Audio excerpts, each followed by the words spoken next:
Hi guys, welcome to SSFE education. आशा करता हूँ कि आप लोग स्वस्थ होंगे और अपनी पढ़ाई लिखाई में मस्त होंगे। तो आइए आज हम देखते हैं रेखाएं और कोण। आज हम इसको एक्सप्लेन करेंगे और इसके नेक्स्ट पार्ट में हम इसका एक्सरसाइज को कंप्लीट करेंगे। तो आइए आज हम इसको एक्सप्लेन करते हैं। तो देखिए यहाँ रेखाएं और कोण। तो सबसे पहले किसकी बात हो रही है? रेखा की हो रही है। तो देखिए रेखा कहते किसे हैं, तो आप लोग लिखते चलेंगे। देखिए रेखा कहते किसे, तो दो बिंदु आप पहले ले लीजिए, दो बिंदु और इसके बीच एक सीधी आकृति जिसको हम खींच देंगे उसी को हम रेखा कहते हैं। ठीक है, तो हम इसको लिखेंगे, यहाँ रेखा लिखेंगे और इसको रेखा, अब इसको करेंगे लिखेंगे। तो देखिए लिखेंगे किसी समतल पृष्ठ पर दो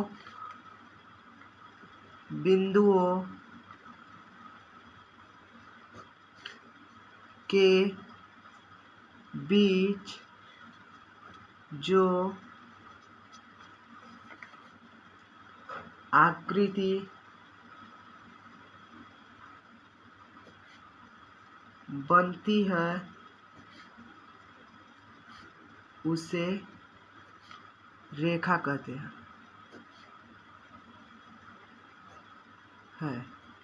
तो देखिए मतलब किसी भी समतल पृष्ठ है और ये दो बिंदु है, दो बिंदुओं के बीच एक समतल पृष्ठ आकृति बनी तो उसे हम क्या कहेंगे? रेखा कहेंगे। अब देखते हैं नेक्स्ट में है रेखाखंड। तो लिखेंगे रेखाखंड। चलिए लिखिए, देखिए एक रेखा का वह भाग जिसके दो अंत बिंदु हो, दो अंत बिंदु हो, एक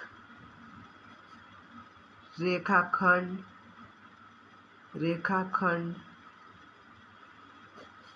कहलाता है। इसको आप इस तरह से समझ सकते हैं, जैसे देखिए एक रेखा का वह भाग जिसके दो अंत बिंदु हो एक रेखाखंड कहलाता है। ठीक है, यह एक सीधा रेखा है, इसके दो अंत बिंदु हो गए तो यह एक रेखाखंड कहलाएगा। ठीक है, अब देखिए, अब हम देखते हैं, अब नेक्स्ट में आता है किरण। तो किरण किसे कहते हैं? ठीक है, तो लिखेंगे किरण, अब लिखेंगे। नेक्स्ट में है किरण, तो हम लिखेंगे किरण।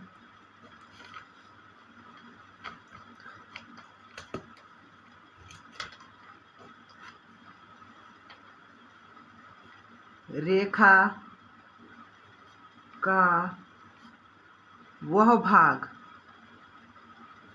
जिसके एक अंत बिंदु हो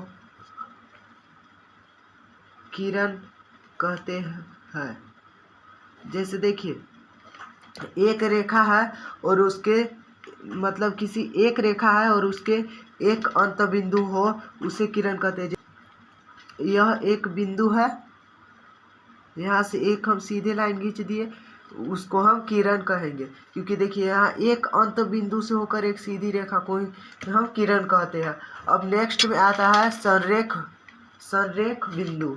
तो संरेख बिंदु किसे कहते हैं? लिखेंगे संरेख बिंदु।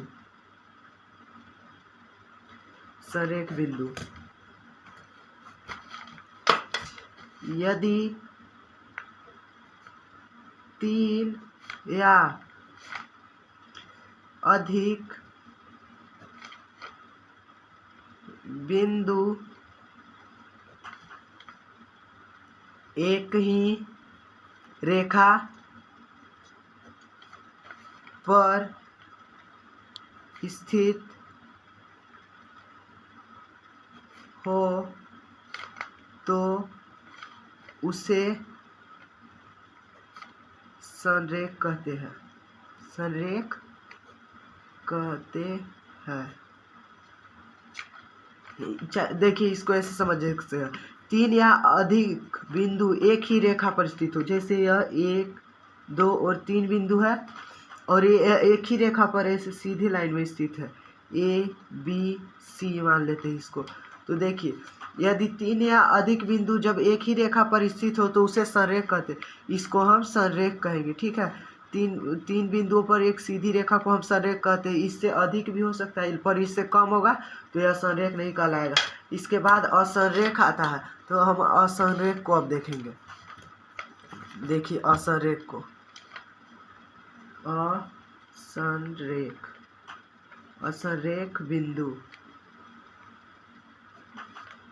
तो असंरेख बिंदु का किसे कहते हैं, तो देखिए लिखेंगे, यदि 3 या 3 से अधिक बिंदु एक ही रेखा पर स्थित ना हो तो वे असंरेख बिंदु कहलाते हैं। असंरेख बिंदु कहलाते हैं। इसको हम इस तरह से समझ सकते हैं, देखिए जैसे ये 2 बिंदु है ए बी, यह असंरेख हो गया। ठीक है, मतलब 3 बिंदु से कम भी होगा तो उसे असंरेख कहेंगे और ये ऐसे रहेगा। अगर यह टेढ़ा भी रहेगा तो इसको हम असंरेख बिंदु कह देंगे। ठीक है, इसको असंरेख कह देंगे। तो यहाँ तक डाउट क्लियर है। यदि आपको कोई सवाल नहीं समझ में आता है तो आप कमेंट कर सकते हैं, हम उसका आंसर देने की पूरी कोशिश करेंगे। अब आइए अब देखते हैं कोण। कोण को एंगल कहते हैं इंग्लिश में। तो देखिए लिखेंगे, जब 2 किरणें एक ही बिंदु से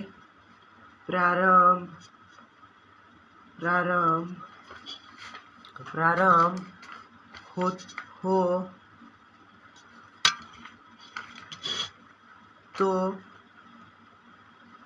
उसे कोण कहते हैं। मतलब देखिए जब 2 किरणें एक ही बिंदु से प्रारंभ होती है ना तो हम उसे कोण कहेंगे। जैसे इसको हम इस तरह से समझ सकते हैं, 2 बिंदु है, 2 बिंदु एक ही रेखा से प्रारंभ होगी तो उसे कोण कह देंगे। जैसे देखिए हम लिखे, यहाँ देखिए, यहाँ एक यह बिंदु है और इससे यह एक रेखा सीधी रेखा पार होती है और यह किरण पार होती है। ठीक है, देखिए ये 2 किरणें हैं, एक ही बिंदु से 2 किरणें जब पार होती है तो इसको हम कोण कहते हैं। ठीक है, यहाँ हो जाएगा DOA, इसको हम कोण कहते हैं। और ये वाला हिस्सा को हम भुजा कहेंगे। क्या कहेंगे? भुजा। यहाँ तक डाउट क्लियर है ना?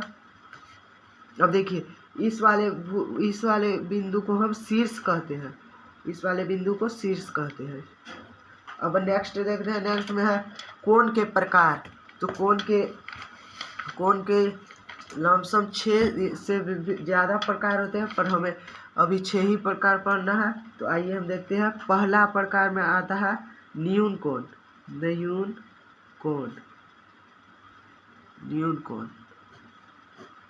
तो न्यून कोण कहते किसे है?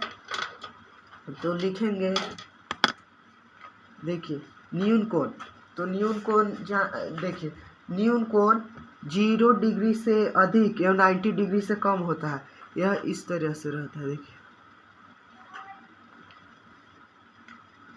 इसको हम न्यून कोण कहेंगे।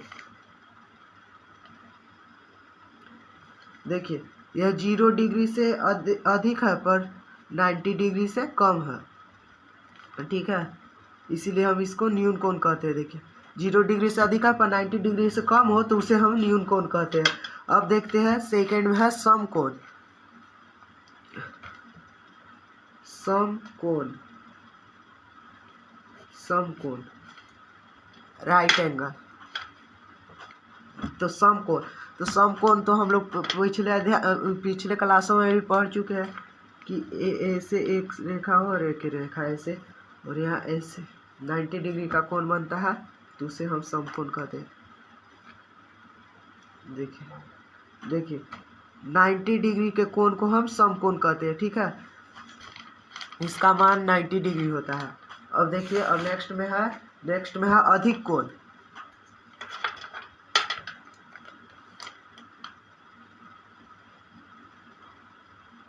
अधिक कोण,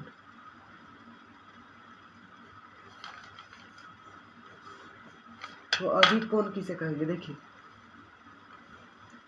हम अधिक कोण का फिगर बना रहे हैं अभी। बी हो जाएगा यहाँ ओ ए। जब कोई कोण 90 डिग्री से अधिक पर 180 डिग्री से कम हो तो उसे हम अधिक कोण कहते हैं। यहाँ तक समझ में आ रहा है? देखिए अधिक कोण 90 डिग्री से अधिक पर 180 डिग्री से कम होगा तो उसे हम अधिक कोण कहेंगे। अब देखते हैं ऋजु कोण को हम सरल कोण भी कहते हैं। ऋजु कोण, इसको हम सरल कोण भी कहते हैं, सरल कोण। देखिए ऋजु कोण किसे कहते हैं?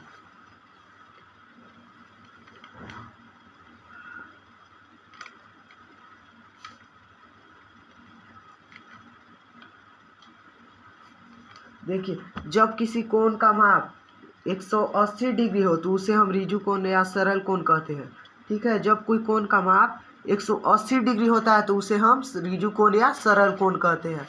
अब नेक्स्ट में है प्रतिवर्ती कोण, ठीक है, प्रतिवर्ती कोण।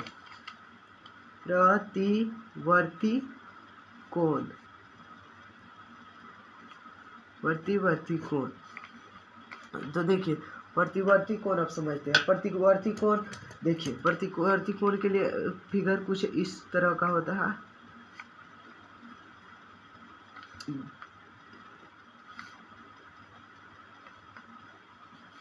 और यहाँ से कुछ इस तरह से होता है। देखिए ये हो गया प्रतिवर्ती कोण, ठीक है।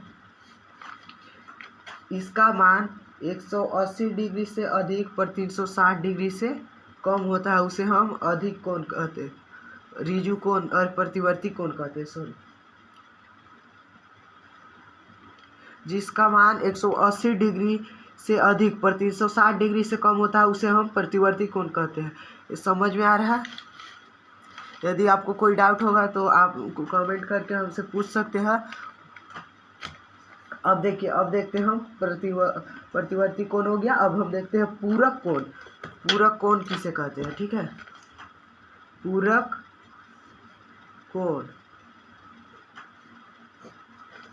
देखिए पूरक कोण, यदि दो कोण, हमारे साथ आप भी लिखे तो अच्छा रहेगा।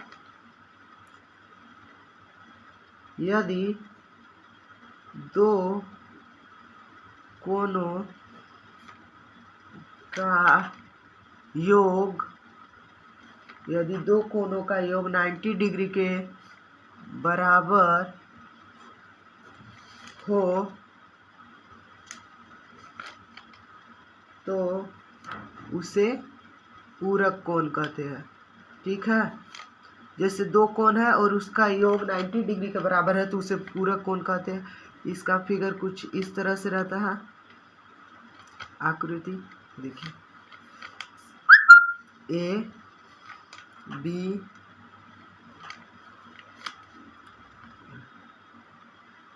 ओ,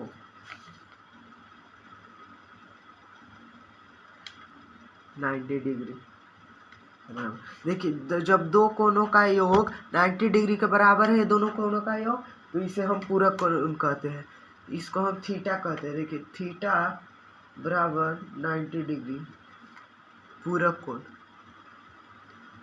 पूरक कोण। अब पूरक कोण हो गया। अब संपूरक कोण किसे कहते हैं? यदि आपको पता होगा कि संपूरक कोण किसे कहते हैं तो कमेंट कीजिए। संपूरक कोण, संपूरक कोण यदि दो, देखिए संपूरक कोण किसे कहते हैं? यदि दो कोणों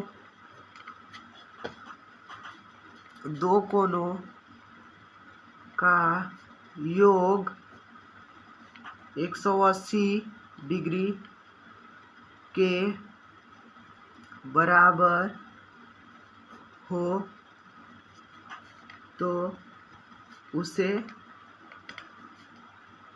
संपूरक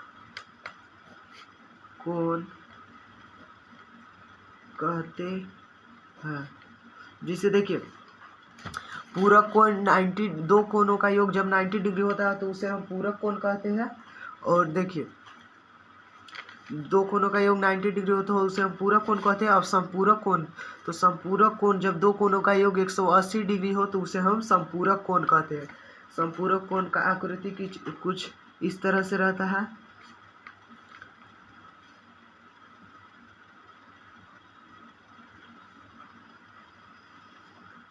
देखिए इसको हम संपूरक कोण कहेंगे। जब दो कोणों का योग 180 डिग्री हो तो उसे हम संपूरक कोण कहते हैं। ठीक है। अब देखिए नेक्स्ट में है आसन कोण। आसन कोण, यदि आपको पता हो कि आसन कोण किसे कहते हैं तो हमें कमेंट कर सकते हैं आप। आइए देखते हैं आसन कोण। आसन कोण, आसन कोण,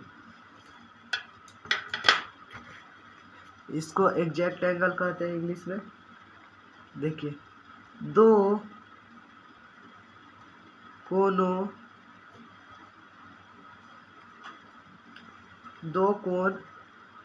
को आसन कोण कहते हैं। दो कोण को आसन कोण कहते हैं यदि उनमें एक उभयनिष्ठ शीर्ष हो, एक उभयनिष्ठ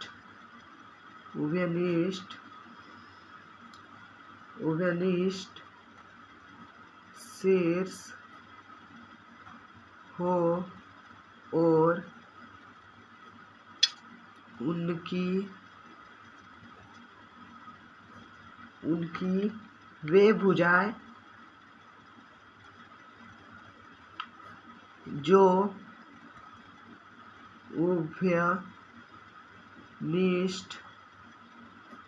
उभयनिष्ठ नहीं है, उनकी वे भुजाएं जो उभयनिष्ठ नहीं है,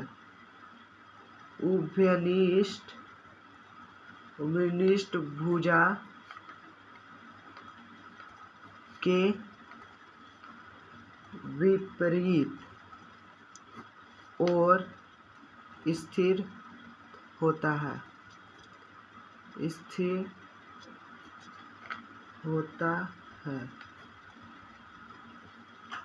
होता है। ठीक है। देखिए दो कोणों को आसन कोण कहते हैं यदि उभयनिष्ठ शीर्ष हो और उनकी वे भुजाएं जो उभयनिष्ठ नहीं है, उभयनिष्ठ भुजा के विपरीत और स्थित होती है। ठीक है। तो उसे हम आसन कोण कहते हैं। तो इसको हम कुछ इस तरह से समझ सकते हैं। देखिए इसका आकृति इस तरह से होता है।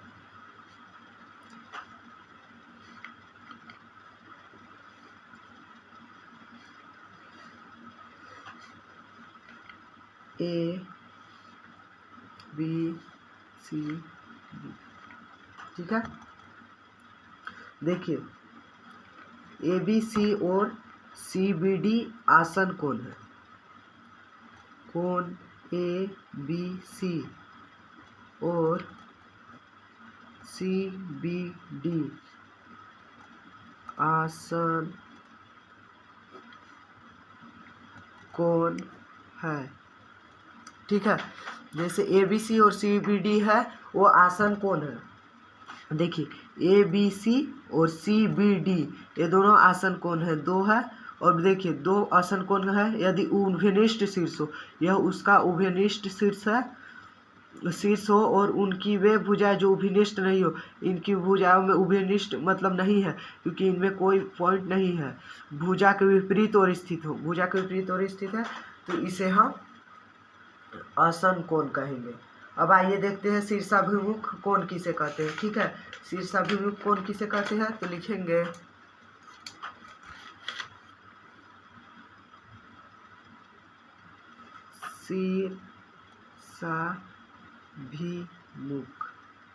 शीर्षाभिमुख कोण।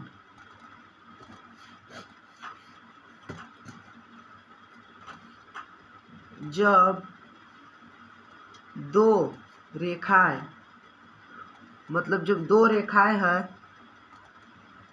एक दूसरे को प्रतिच्छेद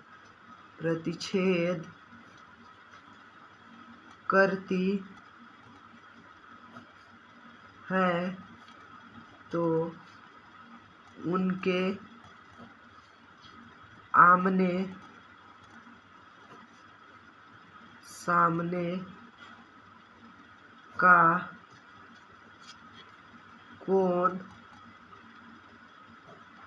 सामने का कोण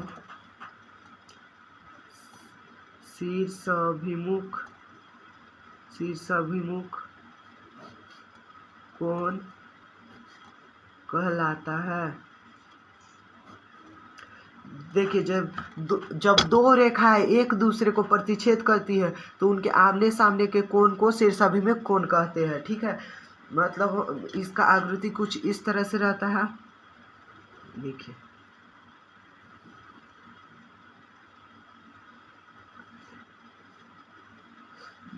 एक रेखा है और ये एक रेखा है, दोनों रेखा एक दूसरे को प्रतिच्छेद कर रही है। इसका नाम हम A दे देते हैं, इसका B, इसका C और इसका D। ठीक है, यहाँ देखिए, यहाँ एक, ये दो, ये तीन, ये चार। देखिए कोण एक दो को प्रतिच्छेद कर रहा है और कोण तीन चार को प्रतिच्छेद कर रहा है। ये दो रेखा है और एक दूसरे को प्रतिच्छेद कर रही है। तो देखिए कोण एक बराबर कोण दो को प्रतिच्छेद कर रहा है और कोण तीन किसको प्रतिच्छेद कर रहा है, कोण चार को प्रतिच्छेद कर रहा है। अब आता है देखिए कोण दो कोण उतना को प्रतिच्छेद कर रहा है। इसके बाद हमारा आ जाएगा कि रेखिक युग्म किसे कहते हैं। ठीक है, रेखिक युग्म किसे कहते हैं, तो रेखिक युग्म हम लिखेंगे रेखिक युग्म।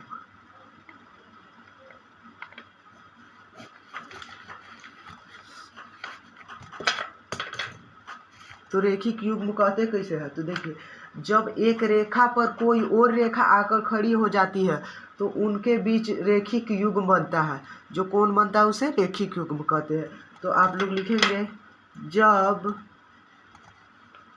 एक रेखा पर कोई और रेखा आकर